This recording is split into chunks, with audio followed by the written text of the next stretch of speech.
అందరికీ నమస్కారం. నేను మీ కొట్టే కావ్య.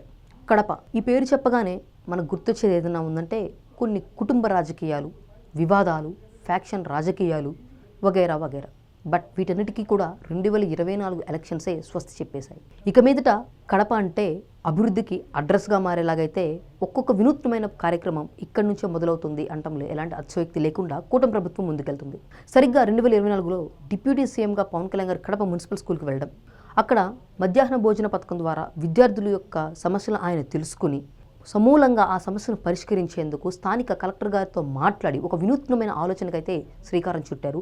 అది కూడా తన సొంత కష్టార్జితంతో సుమారు 10 లక్షల రూపాయల నిధులనైతే అందుకు స్వయాన అందించారు. డొక్కా సీతమ్మ మధ్యాహ్న భోజన పథకం ద్వారా విద్యార్థులు పౌష్టికాహారం తీసుకోవాలి, వాళ్ళ ఆరోగ్యం మెరుగుపడాలి, ఏవైతే ప్రభుత్వ పాఠశాలలో విద్యార్థులకు అడ్మిషన్స్ కూడా అంతకంతకు పెరగాలి అనే యొక్క సంకల్పంతో సదుద్దేశంతో స్మార్ట్ కిచెన్ అని చెప్పినటువంటి ఒక వినూత్నమైన ఆలోచనకి పవన్ కళ్యాణ్ గారు శ్రీకారం చుట్టారు.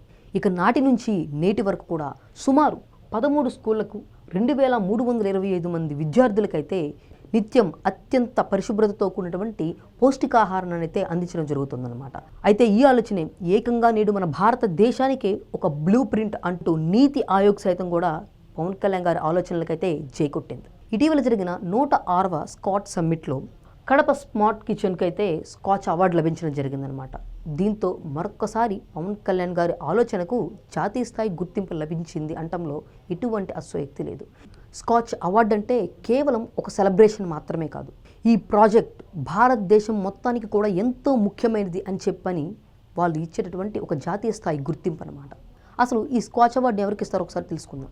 మన భారతదేశ వ్యాప్తంగా ఉన్నటువంటి ప్రభుత్వ విధానాలు కావచ్చు, సంస్థలు కావచ్చు, వ్యక్తులు కావచ్చు, డిజిటల్ సేవలు కావచ్చు, మొదలైన అనేకమైన విషయాల ద్వారా ప్రజల యొక్క జీవన స్థితిగతులను ఏమాత్రం ప్రభావితం చేశారు, టెక్నాలజీని ఉపయోగించారా లేదా, దేశానికి ఉపయోగకరంగా వీళ్ళు తీసుకున్నటువంటి ప్రాజెక్ట్స్ ఏమైనా ఉన్నాయా లేదా అని చెప్పని ప్రతి ఒక్క అంశాన్ని కూడా ఈ స్కాచ్ సంస్థ వాళ్ళైతే అబ్జర్వ్ చేయడం జరుగుతుంది.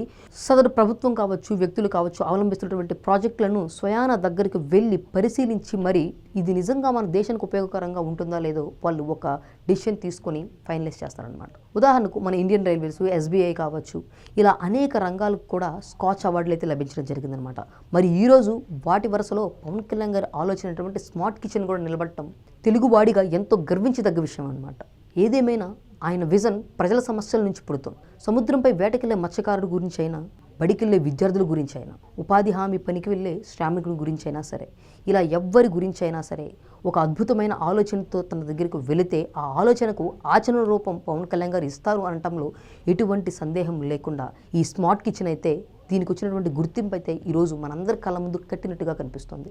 మరి మన రాష్ట్రం ఏర్పడినప్పటి నుంచి నేటి వరకు కడప అంటే మా అడ్డా అని చెప్పుకునేటటువంటి సోకాల్డ్ బ్యాచ్ అంతా కూడా కనీసం కడప మున్సిపల్ స్కూల్లో విద్యార్థులు తమ యొక్క మధ్యాహ్న భోజన పథకంలో ఆహారానికి సైతం కూడా ఇబ్బందులు పడుతున్నారు అని తెలుసుకోలేకపోవడం నిజంగా విచారించదగ్గ విషయం అని తెలియజేస్తూ ఈ వీడియో కనుక మీకు నచ్చినట్లయితే లైక్ చేయండి, షేర్ చేయండి, మీ విలువైన అభిప్రాయాన్ని కామెంట్ రూపంలో తెలియజేయండి.